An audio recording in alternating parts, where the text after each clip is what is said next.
আসসালামু আলাইকুম। সংযুক্ত আরব আমিরাত ৩ মাসের জন্য প্রতিদিন ১২:৩০ থেকে বিকেল ৩টা পর্যন্ত সরাসরি সূর্যের আলোতে বাইরের কাজের ওপর নিষেধাজ্ঞা আরোপ করেছে।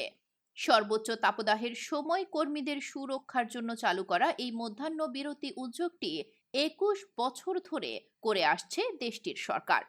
আমিরাতের মানব সম্পদ মন্ত্রণালয় জানিয়েছে, এই নিয়ম লঙ্ঘন করে কোনো কোম্পানি যদি খোলা আকাশের নিচে কোনো শ্রমিক কর্মচারীকে কাজে রাখে, তবে কোম্পানিগুলোকে প্রত্যেক কর্মীর জন্য ৫,০০০ দিরহাম জরিমানা করা হবে। যদি একাধিক কর্মী জড়িত থাকে তবে সর্বোচ্চ ৫০,০০০ দিরহাম পর্যন্ত জরিমানা করা হবে।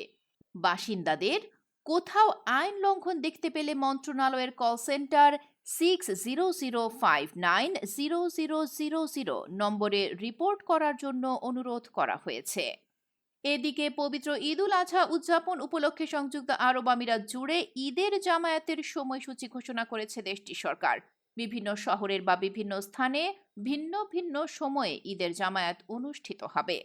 ঈদের জামায়াত ভোর ৫টা ৫০ মিনিটে, দুবাইয়ের ৫টা ৪৫ মিনিটে, আল আইন ৫টা ৪৩, শারজা ও আজমানে ৫টা ৪৪ মিনিটে নামাজ অনুষ্ঠিত হবে।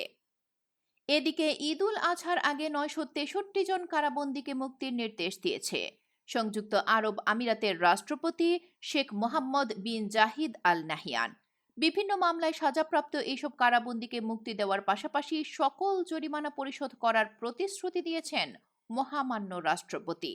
কারাবন্দীদের নতুন জীবন শুরু করার এই মানবিক উদ্যোগটি প্রতি বছরই ঘোষণা করেন এই রাষ্ট্রপতি।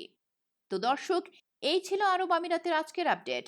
আমিরাতের পরবর্তী সকল আপডেট জানতে এই চ্যানেলটি সাবস্ক্রাইব করে আমাদের সাথে যুক্ত থাকুন। ধন্যবাদ।